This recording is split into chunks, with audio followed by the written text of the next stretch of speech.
Welcome, everybody. Hi, Beth, joining us on Zoom.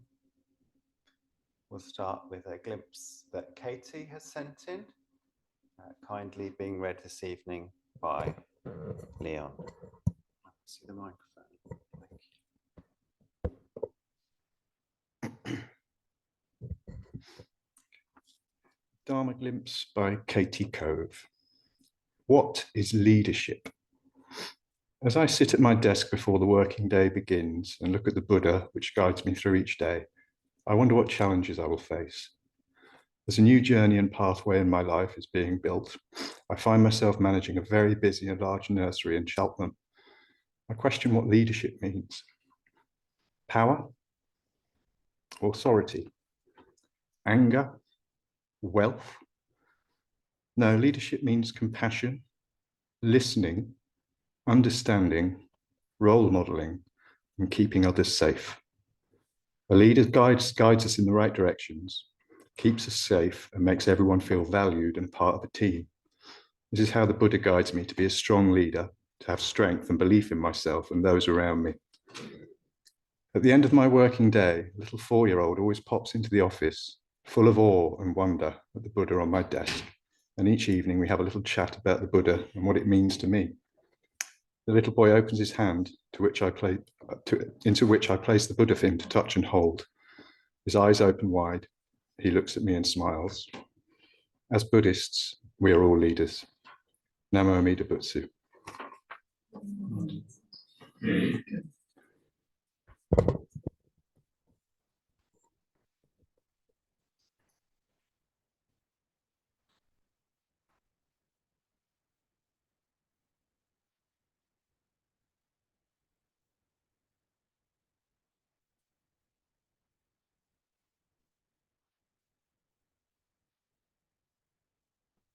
So an invitation to anchor your awareness on the breath, if that's helpful.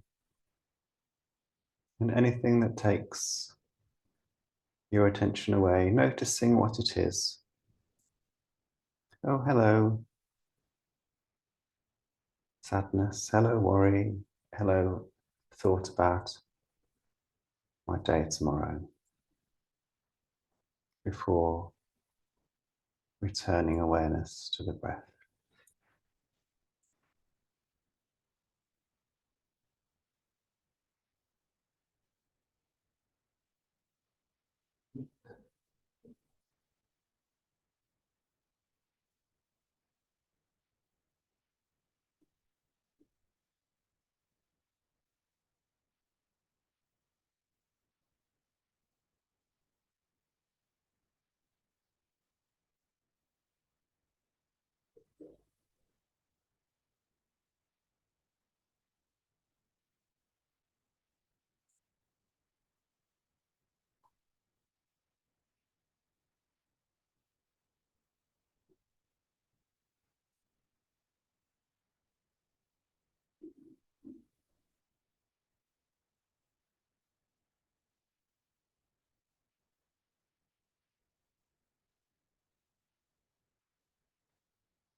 Amitabha,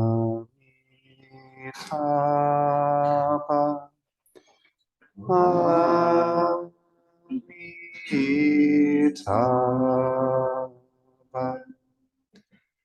Amitabha, Amitabha,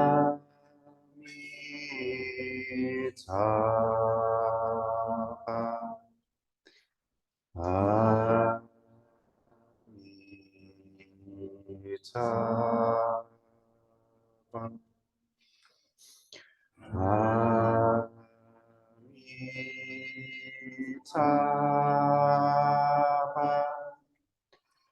Amitabha,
Amitabha,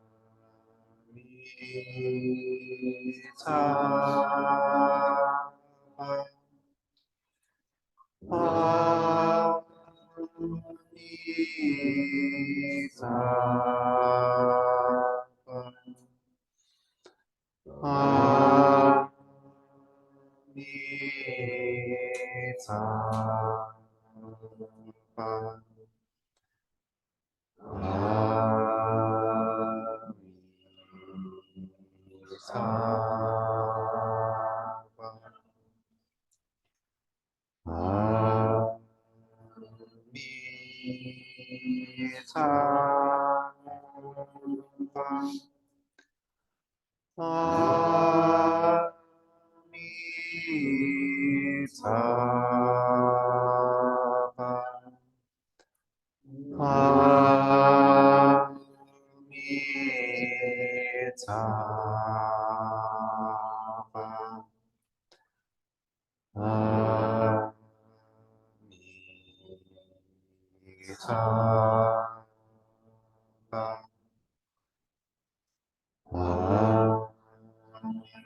For refuge, I go to the Buddha. For refuge, I go to the Buddha, The one who is awake and full of love. the one who is awake and full of love. Namo Buddhaya. Namo Buddhaya. For refuge, I go to the Dharma. For refuge, I go to the Dharma, All that guides us to wisdom and compassion. all that guides us to wisdom and compassion. Namo Dhammaya. Namo Dhammaya. For refuge, I go to the Sangha. For refuge, I go to the Sangha, Those who live in the Buddha's light. those who live in the Buddha's light. Namo Sanghaya. Namo Sanghaya. With faith in the three jewels. With faith in the three jewels, I pray that I may not take life. I pray that I may not take life. With faith in the three jewels. With faith in the three jewels, I pray that I may not steal. I pray that I may not steal. With faith in the three jewels. With faith in the three jewels, I pray that I may not fall into sexual misconduct. I pray that I may not fall into sexual misconduct. With faith in the three jewels. With faith in the three jewels, I pray that I may not fall into wrong speech. I pray that I may not fall into wrong speech. With faith in the three jewels. With faith in the three jewels, I pray that I may avoid intoxication. I pray that I may avoid intoxication. No blame. No blame, Be kind. be kind, Love everything. love everything.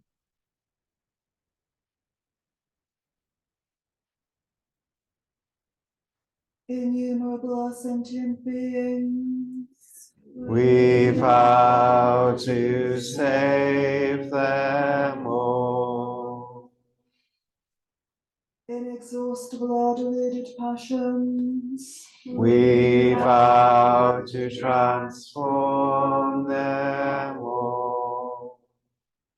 immeasurable are the Dharma teachings, We vow to master them all.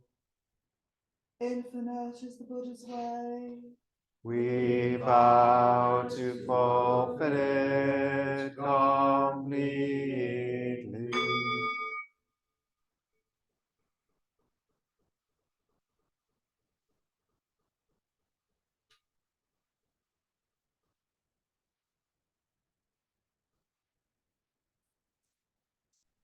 No money to do.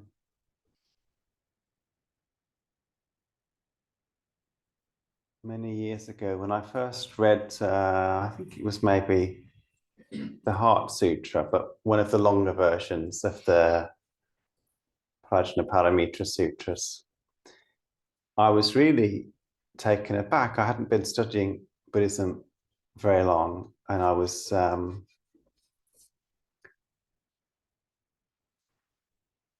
I was very skeptical of anything that sounded out of the ordinary, and I really had a reaction to reading about the kind of miraculous beginning that unfolds at the start of the sutra, because the Buddha sends a beam of light out in 10 directions to let everybody know that the talk is about to start.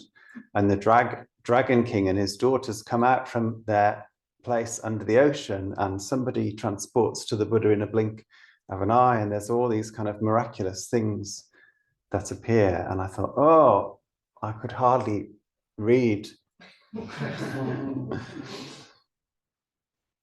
my way through to get to the good bit in the middle.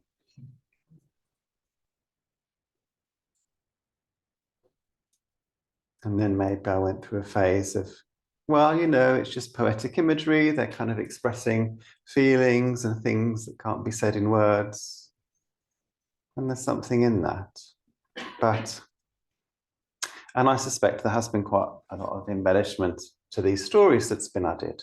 But I also suspect that in the time of the Buddha, they were describing very real things that they experienced. Not necessarily that the Buddha shone an actual light that would be measurable with a camera across the 10 directions, but there was something about his quality of presence that drew people to him. And maybe for people who are particularly sensitive, they would have noticed, they would have noticed that particularly about the Buddha. And when the Buddha is described as going into the heavenly realms and teaching the devas, one can't help see parallels to guided shamanic journeys into the upper world, these visualizations where you're guided to go through to this very heavenly place. I suspect some of those descriptions of the Buddha traveling to other realms in an instant were hinting at practices of that kind, these kind of dreamlike practices where he was visiting maybe his own deep unconscious, maybe the collective unconscious, maybe something beyond even that. There's a sense that the spirits that he meets and teaches in these places, or just in the woods, some of the wood spirits that he bumps into and teaches, they're very real, they have their own lives, and they come to the Buddha with real questions.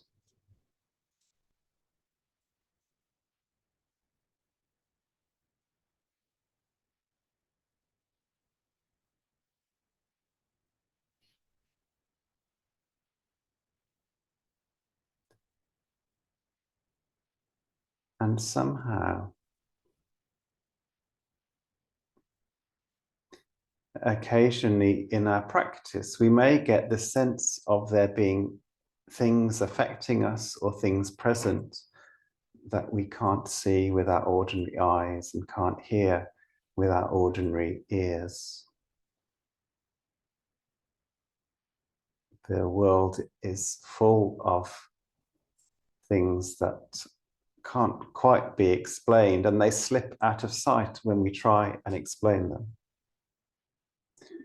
In Zen Buddhism, sometimes these are dismissed as makyo, and teachers will say, like distractions, just ignore them and get on with your practice. Or some teachers will say, well, some of them are distractions, and some of them might be the Buddha breaking through. It might be a bodhisattva appearing, but you need a really experienced teacher to tell you so that you don't get confused about the difference and think that you're getting a message or guidance from somewhere that you're not. And it's not spoken about so much in the West. In Tibetan Buddhism, some of the Tibetan sutras appeared spontaneously, like a Buddha appears and gives this teaching, and suddenly here's a new sutra.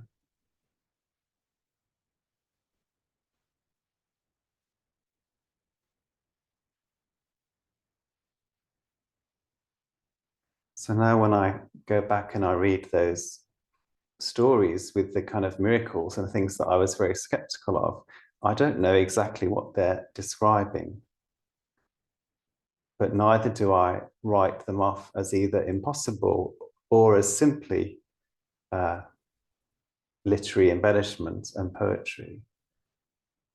There is something profound being expressed that at the time was felt to be very real and just as real as the physical world that we inhabit. And the reason I'm telling you all this is not to sort of make you feel a bit strange about all this woo-woo nonsense that I'm spouting. That's how I would have felt listening to this many years ago. But because of all of these presences that we might encounter and these things that appear, some of them are Buddhas and Bodhisattvas. There is something real that we can tune into. Sometimes just a sense of a presence of loving kindness that isn't self-generated, that isn't our own. Occasionally coming with a little bit of guidance for us.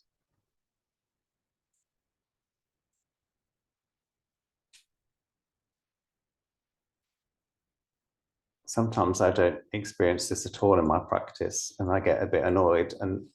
But now, instead of being annoyed, I think, oh, well, maybe you don't need that extra reassurance right now. Maybe that's why you're not feeling it. And sometimes that's true. And sometimes it's just because I'm too wound up in my own head. But if those parts are willing to step back, occasionally there is a sense of, oh, there is something here that is loving and kind and wise and real, that is nothing to do with me. And all of these things we do in this shrine room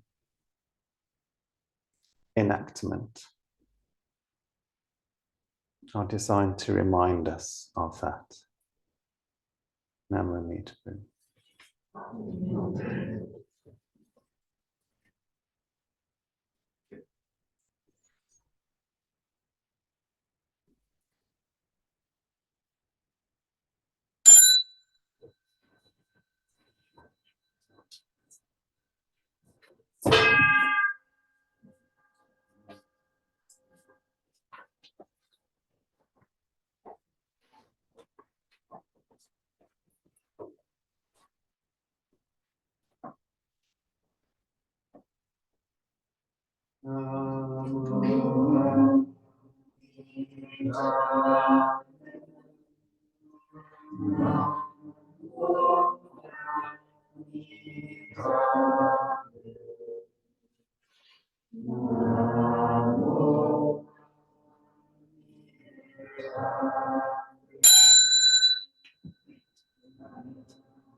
Namo Amida. Namo Amida.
Namo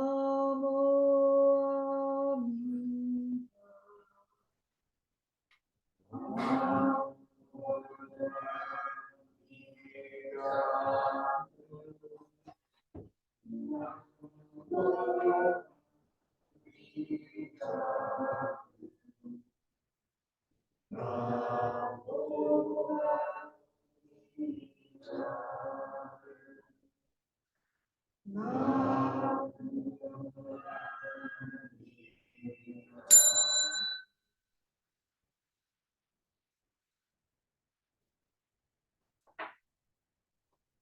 We dedicate the merits of this incense offering to all Buddhas and Bodhisattvas throughout space and time.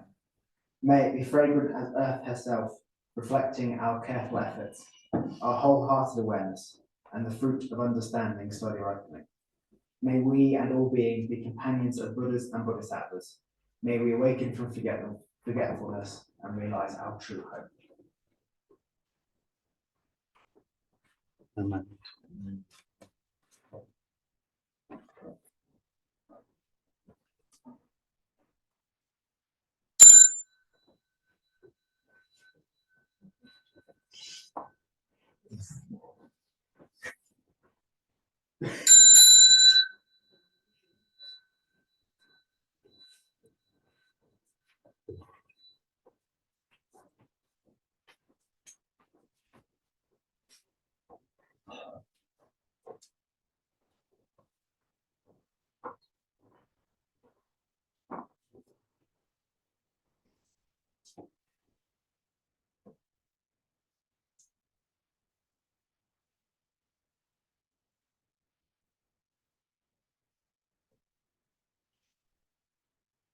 Someone start the opening verse. I can't remember. I couldn't quite believe that you've forgotten it. Well, I was thinking it starts Blessed Lamb of Harvest Life, and I thought, I don't believe myself. Suddenly lost confidence in what was in my head. Blessed Lamb is harvest light, Mary care for all living things, and the holy earth. No me to boo. So just a quick reminder, if you didn't see the email, on Saturday we've got a maintenance morning that will follow practice, so plenty to do in the garden and inside, all help greatly appreciated. No me to boo. Oh, if you want to put your name down to read out a glimpse or to help with the tea, making the tea or coffee, the paper sheet is just on the wall outside the door, so that's a good thing to do as well. And Andrew's curtain, is that next weekend? 29th, last Sunday night in. So is that like 10 days time? Yeah, 12 days. 12 Yeah, gosh, every time I look at the date in January, I'm like, no, we can't be that far short. Yeah, so a week on Sunday, 7:30. that will be very lovely. Yeah, Kirtan and mantras. yeah, no need to be.